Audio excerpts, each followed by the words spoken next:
अब आते हैं आगे वंदे मातरम पर। चूंकि आपने खुद ही कहा कि पश्चिम बंगाल में भी दीदी के सामने नहीं टिक पाएंगे, लेकिन वंदे मातरम पर देश की संसद में बहस हुई अखिलेश जी, और आपने भी उस पर बोला। आपका मुख्य लाइन यही था कि राष्ट्रवादी नहीं राष्ट्रवादी हैं। आपने कहा कि ये मन में भावना नहीं है इनके, लेकिन वो एक सीधा सवाल पूछ रहे हैं। वो ये कह रहे हैं कि भाई नेहरू जी की चिट्ठी है, उसमें उन्होंने दीर्घा जी से जुड़ी हुई 2 जो पैराग्राफ्स थी वो क्यों हटाया, और नेहरू जी ने चिट्ठी में ये क्यों लिखा कि मुस्लिमों को आहत हो सकता है इससे, इसलिए वंदे मातरम को छोटा कर दिया गया। आपकी नज़र में क्या ये मुद्दा नहीं है? ये बहस का मुद्दा उस समय ख़त्म हो जाता है जब संविधान सभा ये तय कर दे कि हमें क्या गाना है और क्या पंक्तियां रखनी है, और फिर अगर उसकी सहमति रविन्द्रनाथ टैगोर जी की तरफ से आए तो मैं समझता हूँ हम में से कोई भी इस बात पर चर्चा दोबारा नहीं करना चाहिए। और जो अगर बात हटाने और जोड़ने की बात कर रहा है वो बाबा साहब भीमराव अम्बेडकर जी के संविधान विरोधी लोग हैं। क्योंकि जब संविधान सभा ने एक बार तय कर दिया, उस समय भी जो परिस्थितियां रही होंगी या जो घटनाक्रम रहा होगा या जो इमोशन रहा होगा, उसी की वजह से तय हुआ है कि हमारा राष्ट्रीय गान क्या होगा, राष्ट्रीय गीत क्या होगा। इसलिए अब क्या जोड़ना है, क्या और उसमें कम करना है, इस पर बहस नहीं होनी चाहिए। जो लोग भी इस बात को कर रहे हैं वो संविधान सभा को नहीं मानने वाले लोग हैं। इसका मतलब ये हुआ कि बाबा साहब भीमराव अम्बेडकर के संविधान को नहीं मानना चाहते हैं। अब मैं कुछ विरोधाभास पर जो विपक्ष के नेताओं की तरफ से आ रहा है अखिलेश जी, उस पर चर्चा करूंगी। ममता दी कह रही है मैं एसआईआर नहीं होने दूंगी। आप यूपी में एसआईआर का फॉर्म भर रहे हैं और आप अपने बीएलएस को रोज कहते हैं कि भाई तुम ये सुनिश्चित करो, हम तुम्हारी कर्मठता का सम्मान करते हैं, सुनिश्चित करो कि हर वोट अकाउंटेड फॉर रहे। तो आप लोगों का स्टैंड है क्या? एक राज्य में वो अड़ी है कि नहीं होने देंगे, एक राज्य में आप चाहते हैं कि अच्छे से हो, और चुनाव आयोग भी कह रहा है कि शुद्धिकरण करना है तो सब लोग को फॉर्म भरना ही होगा। खड़े कहाँ हैं आप लोग? इलेक्शन कमीशन को पहले भी बहुत सारी शिकायतें की गई। मुझे याद है जब मैं 2022 का चुनाव हारा, उस समय मैंने ये कहा कि भारतीय जनता पार्टी ने इलेक्शन कमीशन से मिल करके जो समाजवादी पार्टी के वोटर्स हैं उनका वोट कटवाया, क्योंकि 2022 से पहले 19 में उन्होंने वोट डाला था, 22 में वोट नहीं डाल पाए, और उसका परिणाम ये हुआ कि समाजवादी सरकार उत्तर प्रदेश में नहीं बनी। और जब सरकार नहीं बनी तो ये जब मैंने आरोप लगाया तो इलेक्शन कमीशन ने मुझे नोटिस दिया कि आप किस आधार पे ये बात कह रहे हैं। तो मैंने अपनी पार्टी के कार्यकर्ता नेताओं को जिम्मेदारी दे करके और ये ढूंढे कि जो वोट 19 में पड़े थे और 22 में नहीं डाल पाए जो लोग, उनके विद एफिडेविट हम लोगों ने इलेक्शन कमीशन को जमा किया।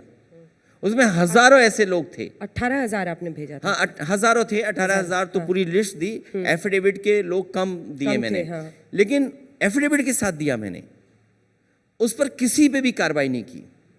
और आज जब एसआईआर यूपी में हो रहा है, पीडीए के लोगों का वोट कट जाए, पिछड़े दलित अल्पसंख्यक आदिवासी भाइयों के वोट कट जाएं, जो एडीएम होते हैं जिनको सबसे ज़्यादा देखना है चुनाव किस तरीके से वोटर लिस्ट बननी है, और उसके नीचे जो अधिकारी हैं बीएलओ, एसडीएम, एआरओ, और एक और जो पोस्ट होती है इलेक्शन कमीशन का पूरा काम देखते हैं, वो जानबूझ करके ऐसे अपॉइंट किए हैं जो समाजवादी पार्टी का वोट काटने में लग जाएं। और अब सुनने में आया है, अभी मैं खबरें पढ़ रहा था कि बीजेपी को ये लग रहा है कि उसका वोट नहीं बना है। ये सब झूठ है, ये फैला रहे हैं।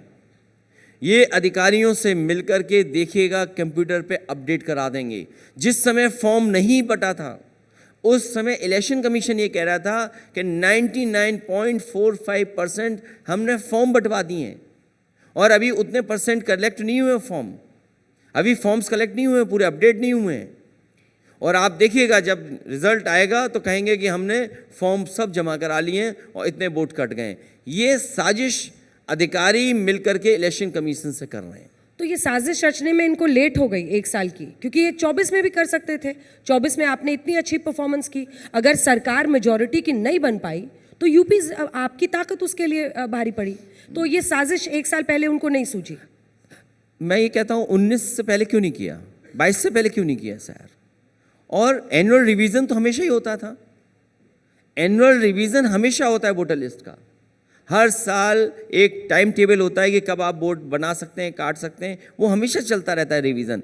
लेकिन पूरी वोटर लिस्ट को ख़त्म कर देना, नया एक SIR क्रिएट कर देना कि आप वोटर लिस्ट नहीं बनेगी पूरी, और फिर आप आधार नहीं मान रहे हैं, लोग कागज़ ढूंढ रहे हैं। और यूपी में अब मान लीजिए जो लेबर है, जो सरकार का रिकॉर्ड बताता है, वो 3.5 करोड़ लेबर बाहर है, 3.5 करोड़ लेबर बाहर है। अब आप बताएं सरकार के लोग 3.5 करोड़ में कितने लोग वापस आ गए? घर के लोगों ने अगर फॉर्म भर दिया, उन पे FIR कर दे रहे हैं आप, जबकि ये है इलेक्शन कमीशन का कि परिवार के सदस्य फॉर्म भर सकते हैं। और आप देखिए रामपुर में 2 बेटे जो बाहर थे, उनकी माँ ने फॉर्म भर दिया, वो फॉर्म भर सकती हैं, उन पे FIR करा दी। और अधिकारी, जिलाधिकारी ने इसलिए FIR कराई क्योंकि जिलाधिकारी अपने नंबर बढ़ाना चाहते थे मुख्यमंत्री पर। आप सोचिए ये स्थिति है कि जो फॉर्म भरे उस पर FIR, और 3.5 करोड़ लोग बाहर गए हैं, वो डेटा सरकार के पास है। वो कहाँ है 3.5 करोड़ लोग? ठीक है, वो कब यूपी आए थे जो फॉर्म भर गए? मैं अगले सरकार विषय ये पर बताए कि 3.5 करोड़ लेबर यूपी के बाहर है, महाराष्ट्र में है, दिल्ली में है, गुजरात में है। गुजरात में तो SIR हो रहा है, महाराष्ट्र में SIR नहीं हो रहा, दिल्ली में SIR नहीं हो रहा। और अभी हम लोगों ने बिहार में देखा कि कुछ लोगों जिन्होंने दिल्ली में वोट डाला था, वो बिहार में भी वोट डाल के आ गए, लेकिन इलेक्शन कमीशन चुप बैठा हुआ है, कोई कार्रवाई नहीं कर रहा। अखिलेश जी, मैं अगले विषय पर जाऊं उससे पहले एक सिंपल सवाल, SIR होना चाहिए या SIR नहीं होना चाहिए? नीयत साफ हो तो होना चाहिए। और जनता को परेशान नहीं करना चाहिए। इन्होंने नोटबंदी में परेशान किया, क्या भ्रष्टाचार खत्म हो गया? आप देखिए यूपी में तो चल रहा है, मिर्जापुर में कालीन भाई, जौनपुर में कोडीन भाई। भ्रष्टाचार कहाँ कम हो गया? नोटबंदी में तो यही तो था कि भ्रष्टाचार कम हो जाएगा, क्या कम हो गया? GST ने बताओ व्यापार बढ़ाया कि घटाया? GST कानून इसलिए लाया गया था कि व्यापार सरल हो जाए, सरलीकरण हो जाए। लेकिन क्या स्थिति है व्यापार की? और रुपया कहाँ पहुंच गया? अगर व्यापारी बड़ा होता तो रुपया हमारा और ऊपर जाना चाहिए था। तो आपने कहा कि SIR होना चाहिए, लेकिन अच्छे से होना चाहिए, अच्छी नीयत से होना चाहिए। बीजेपी की नीयत साफ नहीं है। और फिर नीयत से पहले अगर आप देखें, इलेक्शन कमिश्नर के अपॉइंटमेंट में चीफ जस्टिस ऑफ इंडिया थे, आपने चीफ जस्टिस ऑफ इंडिया क्यों हटा दिया? क्योंकि आप अपना कोई इलेक्शन कमीशन बनाना चाहते हैं जो आपकी मनमर्जी से चले। यूपी में बाई इलेक्शन हम लोगों ने देखा, जो बाई इलेक्शन हुआ है उसी की वजह से CCTV नहीं दे रही है, इन्होंने फुटिंग मना कर दिया। आज के ज़माने में सोचो, चोर पकड़े जाने CCTV से। दिल्ली में कई घटनाएं होती हैं CCTV से पकड़े जाते हैं, यूपी में कई घटनाएं हुई CCTV से पकड़े गए। लेकिन जिन्होंने वोट की डकैती की वो CCTV में सब कुछ है, उसके बाद CCTV की रिकॉर्डिंग नहीं देना चाहते, उन्हें दिखाना चाहते हैं। लेकिन बिहार में तो अभी अवेलेबल है 45 दिनों तक, जिसमें काफी हम दिन तो ये निकल कहते हैं कि यूपी में जो केवल 3 बाई इलेक्शन है, मीरापुर में किसने वोट डाला, कुंदरकी में किसने वोट डाला, आप केवल 2 की CCTV रिकॉर्डिंग निकलवा लीजिए, आपको पता लग जाएगा। पुलिस प्राइवेट वर्दी में वोट डाल के आ गई। सोचिए, कोई कल्पना कर सकता है कि पुलिस प्राइवेट ड्रेस में वोट डाल के आ जाए? हम इलेक्शन कमीशन को शिकायत करते रहे, इलेक्शन कमीशन ने कोई कार्रवाई नहीं करी। एक गांव में पुलिस के लोगों ने रोका, कोई वोट डालने नहीं जाएगा। वो महिलाएं, जो 2-3 महिलाएं निकली, उनके सामने रिवॉल्वर लगा दी एक पुलिस के अधिकारी ने। हम लोग कहते रहे, सबके पास तस्वीर है, सब कुछ आर्काइव में है, लेकिन कोई कार्रवाई नहीं।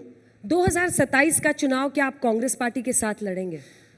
हमारा इंडिया गठबंधन और कांग्रेस पार्टी के साथ मिलकर के लड़ेंगे।